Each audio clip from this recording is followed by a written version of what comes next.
প্রথম প্রশ্ন হচ্ছে কোরআন তুমি এসেছো কার কাছ থেকে। দ্বিতীয় প্রশ্ন হচ্ছে তুমি এসেছো কার কাছে। আপনাদের কি মনে হয় যে কোরআনের কাছে প্রশ্ন করলে কি উত্তর দিতে পারবে? এর কি প্রাণ আছে, মুখ আছে? তাহলে উত্তর দেবে কিভাবে? আমাদের সন্দিহান হয়, প্রশ্ন জাগে মনের মধ্যে যে কোরআন কিভাবে জবাব দিবে। কিন্তু কোরআনের বৈশিষ্ট্য হলো নিজেই প্রশ্ন করে, আবার নিজেই তার জবাব দিয়ে দেয়। আমি কোরআনের কাছে প্রশ্ন করছি, কোরআন তুমি বলে দাও কার কাছ থেকে তুমি এসেছ, কোথায় তুমি ছিলে। কোরআনে কারীম জবাব দিচ্ছে, তানজিলাম মিম্মান খালাকাল আরদা ওয়াস সামাওয়াতিল উলা। কোরআনে কারীম বলছি এই বিস্তীর্ণ জমিন তিনি সৃষ্টি করেছেন, আর সূর্য আকাশ যিনি সৃষ্টি করেছেন সে আল্লাহ পাকের পক্ষ থেকে আমি কোরআন তাম বিশ্ববাসীর জন্য অবতীর্ণ হয়েছি। সুবহানাল্লাহ। প্রশ্ন করার সঙ্গে কোরআন জবাব দিয়ে দিল। বুঝলাম কোরআন তুমি আল্লাহর কাছ থেকে এসেছ, এখন তুমি জানিয়ে দাও এই পৃথিবীতে কার কাছে তুমি নাজিল হয়েছ। কোরআন জানিয়ে দিচ্ছে, ওয়া আমিনু বিমা নুসিলা আলা মুহাম্মাদ ওয়া হুয়াল হাক্কু মির রাব্বিহিম। ঈমান আনো সেই জিনিসের উপরে যা মুহাম্মদ সাল্লাল্লাহু আলাইহি ওয়াসাল্লামের প্রতি অবতীর্ণ হয়েছে। সুবহানাল্লাহ। কোরআন জবাব দিয়ে দিল, আমি ছিলাম কোথায়, আসলাম কার কাছে। এখন প্রশ্ন হলো, বুঝলাম তুমি আল্লাহর কাছ থেকে এসেছ, নবীজির কাছে এসেছো, এখন তুমি জানিয়ে দাও তোমার নাম কি, তোমার ঘর কোথায়, তোমার বাড়ি কোথায়। আমার মনে হয় কোরআন সব প্রশ্নের উত্তর দিতে পারলেও এই প্রশ্নের উত্তর দিতে পারবে না। কোরআনে কারীম বলছে, বাল হুয়া কুরআনুম মাজিদুন ফি লাওহিম মাহফুজ।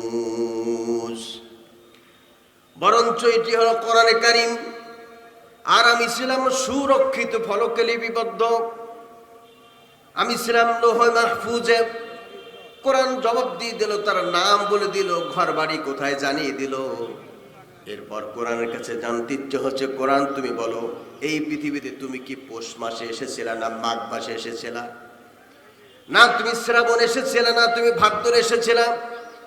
কোরআনে কারীম জবাব দিচ্ছে, আপনার আমার প্রশ্ন করতে দেরি হয়, কোরআন উত্তর দিতে দেরি করছে না। কোরআন বলছে, শাহরু রমাদানাল্লাযী উনজিলা ফীহিল কুরআন।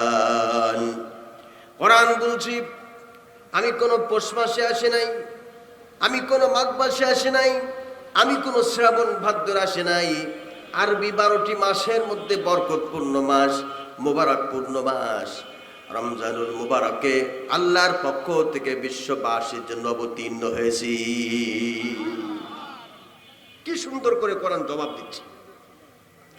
এখন প্রশ্ন হচ্ছে, কোরআন বুঝলাম তুমি রমজান মাসে এসেছো, এখন তুমি সকালে এসেছিলা, না দুপুরে এসেছিলা, না তুমি সন্ধ্যায় এসেছিলা, না বিকালে এসেছিলা, তাও জানতে চাই।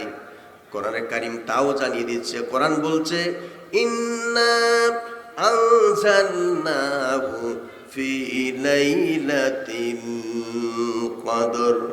কোরআন বলছে আমি কোনো সকালে আসে নাই, বিকালে আসে নাই, দুপুরে আসে নাই, সন্ধ্যায় আসে নাই। রমজান মাসের 26 তারিখ দিবাগত রাত্রে লাইলাতুল কদর নামক রজনীতে আল্লাহর পক্ষ থেকে বিশ্ববাসীর জন্য অবতীর্ণ হয়েছি। কোরআন তোমার ভীষণ কি? তুমি লাইলাতুল কদরে এসেছো, তোমার ভীষণটা কি, তোমার মতলবটা কি, তোমার উদ্দেশ্য কি? কোরআনে কারীম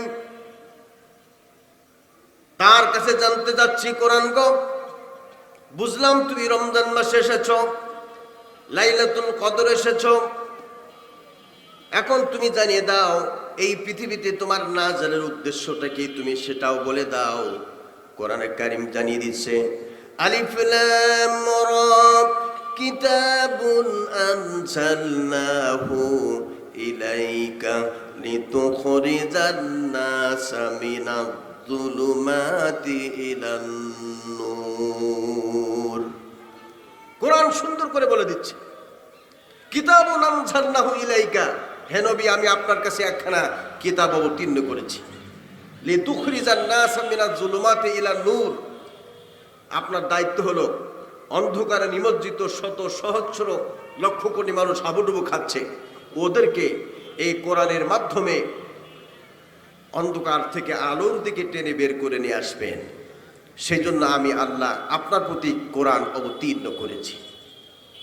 তাহলে অন্ধকারে পুঞ্জীভূত অন্ধকার থেকে নবী করিম সাল্লাল্লাহু আলাইহি সাল্লাম কোরআনের মাধ্যমে মানুষকে আলোর দিকে নিয়ে আসবে। সেই অন্ধকারটা কি? সে অন্ধকার মনে হয় আমরা এইটা মনে করি, শাহজাদপুরে হয়তো এই কথাটা বিদ্যমান আছে কিনা আমি বলতে পারি না। এখন যদি ইলেকট্রিসিটি অফ হয়ে যায়, বিদ্যুৎ চলে যায়, আমরা যেমন বিদঘুটে অন্ধকারের মধ্যে অবস্থান করব, আল্লাহ তাআলা বুঝি ওই অন্ধকারের কথা বলেছেন। আপনাদের কি মনে হয়?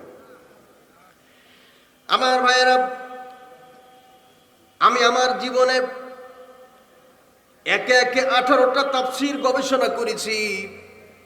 সমস্ত তাফসীর কারকরা এই আয়াতের ব্যাখ্যা করতে গিয়ে তারা লিখেছেন, আল্লাহ রব্বুল আলামিন যে অন্ধকারের কথা বলেছেন, অন্ধকার মানে হলো এই পৃথিবীতে মানুষের তৈরি করে যত হুকুম আছে, আইন আছে, কানুন আছে, আল্লাহর হুকুম বাদ দিয়া এই পৃথিবীতে মানুষের তৈরি করা যত মতবাদ আছে, আইন আছে, কানুন আছে, আল্লাহ তাআলা সেই আইন আর কানুনকে অন্ধকার বলে আখ্যায়িত করেছেন।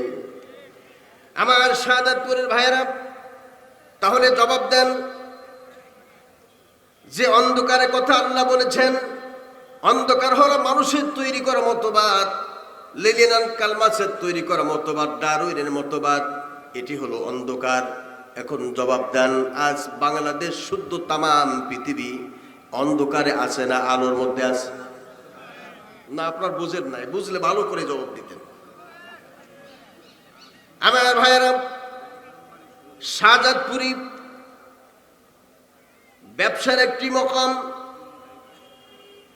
শাহজাদপুরি ছোট্ট মুদি দোকানদার থেকে শুরু করে, কাপড়ের দোকানদার থেকে শুরু করে, স্বর্ণকার দোকান পর্যন্ত, অফিস আদালত কোর্ট কাছারি, সিরাজগঞ্জের অফিস আদালত কোর্ট কাছারি, বাংলাদেশের রান্নাঘর থেকে শুরু করে জাতীয় সংসদ পর্যন্ত বর্তমান সব জায়গায় আলো আছে না অন্ধকার?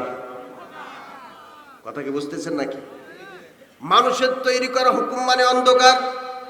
এখন অন্ধকারের মধ্যে যদি হাবুডুবু খাই আর আলোর সন্ধান যদি আমরা অনুসন্ধান করি, আলোর সন্ধান পাওয়া যাবে না। অন্ধকার থেকে বাঁচতে হলে আপনাকে আলোর রাস্তায় আসতে হবে। সেই আলো আল্লাহ পাক আমাদেরকে দিয়েছেন। আল্লাহ পাক বলেছেন, কদ জাআকুম মিনাল্লাহি নূরুন ওয়া কিতাবুম মুবিন। হে বিশ্ববাসী, আমি আল্লাহর পক্ষ থেকে তোমাদের কাছে এসেছে আলো, তোমাদের কাছে এসেছে নূর, আর আমি আল্লাহ তোমাদেরকে একখানা কিতাব দিয়েছি। আমি যে তোমাদের আলো দিলাম, প্রদীপ দিলাম, লম্ব দিলাম, চিরাগ দিলাম, তিনি আর কেউ নন, তিনি হলেন মানবতার মুক্তির দিশারি সৈয়দুল মুরসালিন খাতামুন নবীন জনাবে মুহাম্মদ রাসূলুল্লাহ। আর তোমাদেরকে কিতাব দিলাম, সেই কিতাবের নাম হল কোরআনে কারীম। একটু আওয়াজ করে বলুন, এই কিতাবের নামটা কি? একটু জোরে। আমার মনে হয় আপনাদের ভয় লাগতেছে যদি জোরে কথা বলি, শাহজাদপুরের পুলিশে যদি হাতে হ্যান্ডকাপ লাগায়, এরকম ভয় আছে? ভয় আছে? আমরা গোলাম কার? একটু জোরে বলুন, গোলাম কার? আল্লাহর গোলাম যারা তারা ভয় পাবে কাকে? আল্লাহর গোলাম যারা তারা পৃথিবীর কারোর সামনে মাথা নত করতে পারে না। ঝড় বিপদ আর টর্নেডো কি যাই কিছু আসুক না কেন, সব কিছুকে মোকাবেলা করে আল্লাহর জমিনে আল্লাহর দিন কায়েমের সংগ্রামে, আল্লাহর দিন কায়েমের কাফেলায় তারা শামিল হয়ে যায়। ঠিক কিনা আমার ভাইয়েরা? তাহলে আমরা যেহেতু আল্লাহর গোলাম, এবার জবান খুলুন, আমরা মাথা নত করবো কার সামনে? আল্লাহর সামনে মাথা নত করব। এই জন্য কবির সম্রাট আল্লামা ইকবাল জানিয়েছেন, বাতিল সে দবনে ওয়ালে আয়ে আসমান নেহি হাম, बातिल से दबने वाले ऐ आसमां नहीं हम, सोबर कर चुका है तू इम्तिहान हमारा। কবি বলেছেন এই পৃথিবী 100বার টেস্ট করেছে মুসলমানদেরকে। এই মুসলমানরা জীবন দিতে পারে, তবে এই মুসলমানরা কোনো বাতিলের সামনে মাথা নত করা জাতি নয়। প্রমাণ হয়েছে এই মুসলমানরা বাসর রাত্রে নববধূ সুন্দরী সুশ্রী বিবি রেখে ইসলাম প্রতিষ্ঠার জন্য ময়দানে নেমেছে। এই সেই মুসলিম জাতি জীবন বিলিয়ে দিতে পারে, তবে কোনো বাতিলের সামনে আঘাত করতে পারে না। এর নাম হলো মুসলিম জাতি। আমার ভাইয়েরা, তাহলে আমাদের ভয় পাওয়ার কোনো সুযোগ নাই। একটুখানি প্রশ্ন করি, এই মুহূর্তে যে ময়দানে বসা আছে, এই ময়দানের মালিককে? আরো আসতে বলেন, মালিককে। আমরা আগে বলেছি ভয় পাওয়ার কোনো সুযোগ নাই। যদি আল্লাহর শব্দ জোরে বলার কারণে শাহজাদপুরের পুলিশ এসে আপনাকে আমাকে হাতে হ্যান্ডকাপ লাগা সারা রাত যদি আমাদের থানায় বন্দি করে রাখে, এরপর যদি বলে এরা ছোটখাটো কোনো অপরাধী নয়, এরা জোরে আল্লাহ বলেছে এরা জঙ্গি, জোরে আল্লাহ বলাটা যদি জঙ্গি হয়ে যায়, তাহলে থানায় আবদ্ধ করে রাখবো না, শুধু আগামীকাল সিরাজগঞ্জে জেলখানায় পাঠিয়ে দেওয়া হবে। সিরাজগঞ্জে জেলখানায় পাঠিয়ে দেওয়ার পরে যদি অল্প সময়ের মধ্যে বিচার করে যদি বলে ওই লোকগুলি ছোটখাটো কোনো অপরাধ করে নাই, বড় অপরাধ করেছে, ওদেরকে একটা একটা করে ফাঁসির কাস্টে ঝুলিয়ে মারতে হবে। আমার ভাইয়েরা, আল্লাহ শব্দ জোরে বলার কারণে আমাদেরকে যদি ফাঁসির কাস্টে ঝুলিয়ে একটা একটা করে হত্যা করে, তারপরও আমরা কি আল্লাহ শব্দ আসতে বলতে রাজি আছি? কারা কারা জোরে বলবো হাত তুলে দেখায়।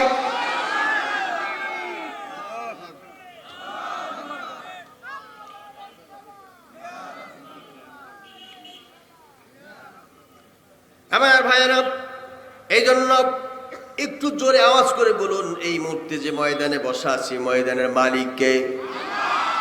একজনও বাকি থাকবেন না, এই জমিনের মালিক না। অনেকেই তো চেয়ারে বসে বলে আমি তো সবকিছুর মালিক। আমার ভাইয়েরা, আমি আবুল বাশার এখান থেকে 1 ঘন্টা আগে রেস্ট হাউসে অবস্থান করছিলাম, রেস্ট নিচ্ছিলাম। তখন আমি সাধারণ একজন মানুষ হিসাবে পরিগণিত ছিলাম, কিন্তু কর্তৃপক্ষ যখন আমাকে স্লোগান দিয়ে মঞ্চে নিয়ে এসেছে, আমাকে বিশেষ বক্তার মঞ্চে যখন বসিয়ে দিয়েছে, তখন কিন্তু আমি আর আগের মতো নাই। আমার গাটা কিন্তু গরম হয়ে গিয়েছে, কেননা এই চেয়ারে যিনি বসেন অটোমেটিক চেয়ারের গিয়ারটা বেড়ে যায়, ঠিক কিনা? এই চেয়ারে যিনি বসেন তার গিয়ারটা বেড়ে যায়। আমার ভাইয়েরা, এবার জবাব দেন, ক্ষমতা দেওয়ার মালিককে? ক্ষমতা থেকে থাবা মারিয়া ছিদ্র বাসন দিয়া 3 রাস্তার মাথায় বসিয়ে দেওয়ার মালিককে? আল্লাহ তাআলা বলেন, উনজুর কাইফা কানা আকিবাতুল মুকাদ্দিবিন। তোমরা কি দেখো না যে আমি মিথ্যাবাদীদের সঙ্গে কি আচরণ করেছি? আমি ফিরাউনকে পানিতে ডুবায়া, কাদা খাওয়ায়া, পানি খাওয়ায়া, আমি তাকে শুটকি বানায়া মিশরের পিরামিডে রেখে দিয়েছি। ক্ষমতালোভী, স্বৈরাচারী, স্বৈর শাসককে আমি আল্লাহ পাক ঠিকই ফিরাউনের মতো শাস্তি দিয়া দুনিয়া থেকে বিদায়ের ঘন্টা বাজিয়ে দিব। এই ক্ষমতা আল্লাহর আছে কি নাই? আরো আসতে বলেন, আছে কি নাই? থাকলেও বুঝি আল্লাহ আগের থেকে কিছুটা দুর্বল হয়ে গিয়েছে।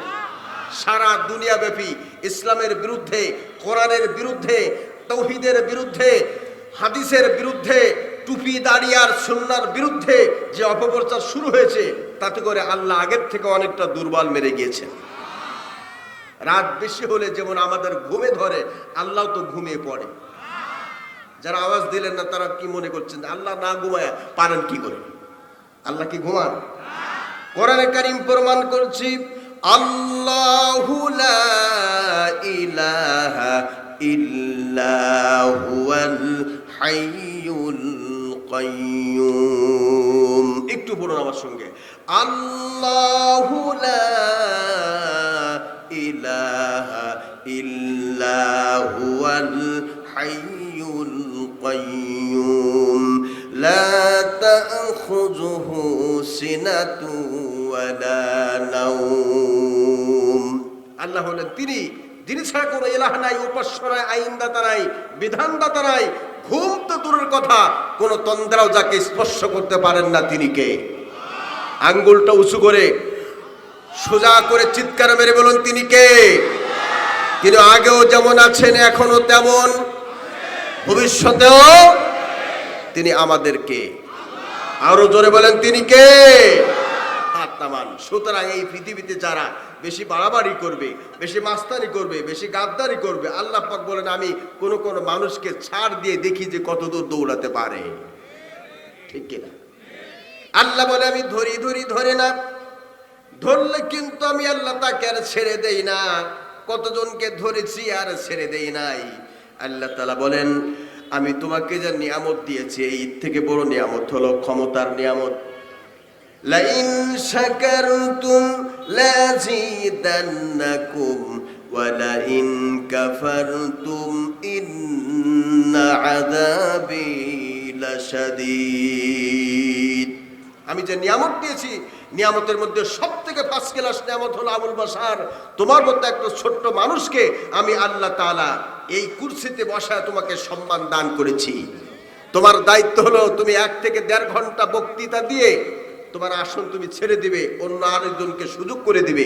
কিন্তু আবুল বাশার, তুমি যদি মঞ্চে উঠে মনে করো আমি যখন একবার চেয়ারে বসতে পেরেছি, এতদিন পর্যন্ত আমি কিন্তু চেয়ার থেকে আর নামবো না, তাহলে জনগণ তোমাকে স্লোগান দিয়ে বলবে এতদিন পর্যন্ত শুনেছি আবুল বাশার জিহাদি একজন আলেম, কিন্তু তার কাজে প্রমাণিত হয়েছে সে বিশ্ব বিখ্যাত একজন জালেম। আরো আসতে বলেন, কথা ঠিক কি ঠিক না? আমার মনে হয় আমার খুলনার ভাষা বুঝতে কিছুটা অসুবিধা হচ্ছে। আপনাদের অসুবিধা হচ্ছে? আমার ভাইরা, এই সম্পর্কে আল্লাহ পাক বলেছেন মাসালুল্লাযীনা ইত্তাখাযু মিন দুনিল্লাহি আউলিয়া কামাসালিল আনকাবুত ইত্তাখাযাত বাইতান وَإِنَّ أَوْهَنَ الْبُيُوتِ كَبَيْتُ الْعَنْكَبُوتِ لَوْ كَانُوا يَعْلَمُونَ। আপনাদের অসুবিধা হচ্ছে? খারাপ লাগতেছে? আমি কোরআন আলোচনা করছি, আমি কোনো কিচ্ছা কাহিনী আলোচনা করার অভ্যাস আমার নয়। আল্লাহর কোরআন থেকে যত বেশি কথা বলা যায় তত মানুষের মরা দিল জিন্দা হয়। ঠিক কিনা?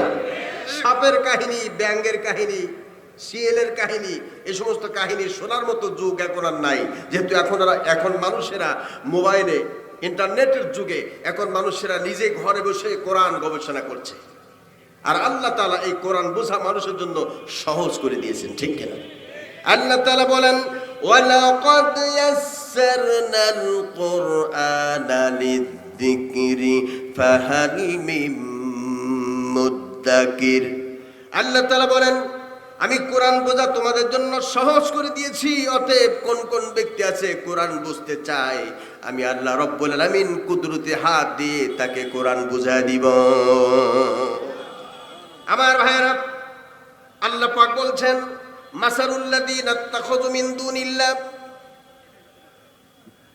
আমাকে বাদ দিয়ে যারা অন্য কাউকে অভিভাবক রূপে গ্রহণ করে নিয়েছে, তাদের দৃষ্টান্ত হলো মাকড়সার ঘরের মতো। ইত্তাখাযাত বাইতান ওয়া ইন্না আওহানাল বুয়ুতি কাবাইতুল আনকাবুত। মাকড়সা ঘর বাঁধে, লক্ষ্য করেন মাকড়সা ঘর বাঁধে কোথায়? আপনি আগামীকাল লক্ষ্য করবেন যে আমাদের ঘরের কোনায় যেখানে কোনো আলো ঢোকে না, বাতাস প্রবেশ করে না, ওখানে গিয়ে ঘর বাঁধে। আর মাকড়সা এমন আরসিসি দিয়ে, ভীম কলম দিয়ে মাকড়সা ঘর বাঁধে। মাকড়সা মনে করে আমি এমন কায়দায় ঘর বেঁধেছি, একবার যদি ঘর বাঁধার পরে ঘরে উঠতে পারে, এতদিন পর্যন্ত আমি ঘর থেকে নামবো না। আল্লাহ তাআলা বলেন এই পৃথিবীতে যত ঘর আছে সমস্ত ঘরের ভিতরে মাকড়সার ঘরটা হলো সব থেকে দুর্বল ঘর। কথাটা কার কথা? আরো আসতে। এবার জবাব দেন, আমার আল্লাহ কি মাঝে মাঝে দুই একটা মিথ্যা কথা বলেন নাকি? আল্লাহ তাআলা নিজে বলছেন, ওয়ামান আসদাকু মিনাল্লাহি কিলা, আমি আল্লাহর থেকে মহাসত্যবাদী আর কে থাকতে পারে? তাও সুবহানাল্লাহ কয় না। আল্লাহর থেকে মহাসত্যবাদী আর আছে? জোরে বলেন, আছে? আল্লাহ যেমন সত্যবাদী, আল্লাহর কোরআনও তেমন সত্য। আর নবী করিম সাল্লাল্লাহু আলাইহি সাল্লাম বলেছেন, মান ক্বালা বিহি সাদাকা, কোরআন থেকে যেই কথা বলে সেই শুধু সত্য কথা বলে। কোরআন বাদ দিয়ে যত নেতা মঞ্চে দাঁড়িয়ে আঙ্গুল ঘুরিয়ে যতই বক্তব্য দিক না কেন, তার বক্তব্যের ভিতরে হাজার মিথ্যা কথা সংমিশ্রণ রয়েছে। শুধুমাত্র যে ব্যক্তি কোরআন থেকে কথা বলে সেই শুধু সত্য কথা বলে। ওয়ামান আমিলা বিহি উজরা, আর যে ব্যক্তি কোরআন আমল করবে আল্লাহ তাআলা দুনিয়াতে তাকে পুরস্কৃত করবেন, আখিরাতেও পুরস্কৃত করবেন। আখিরাতে কি পুরস্কার দিবেন? আল্লাহ পাক বলেন, কোরআন আমল করার কারণে আমি আল্লাহ কিয়ামতের দিন তার কোনো বিচার করব না, বিনা বিচারে বিনা হিসাবে আমি আল্লাহ তাকে জান্নাত দিয়ে দেব। আমার ভাইয়েরা,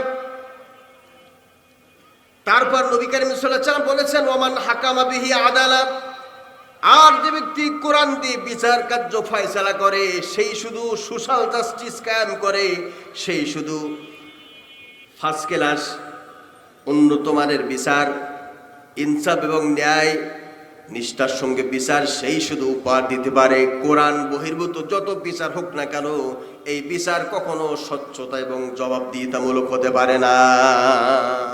পারে? ১৫০০ বছর আগে বিশ্বনবী এই কথাটা বলে গিয়েছে।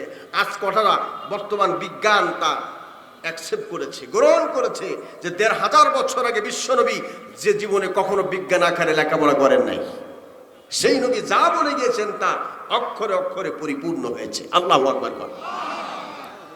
আমার ভাইয়েরা, তাহলে আল্লাহ তাআলা মিথ্যা কথা বলেন না। আল্লাহ তাআলা নিজেই বলছেন, এই পৃথিবীতে যত ঘর আছে সব থেকে দুর্বলতম ঘর হলো মাকড়সার ঘর।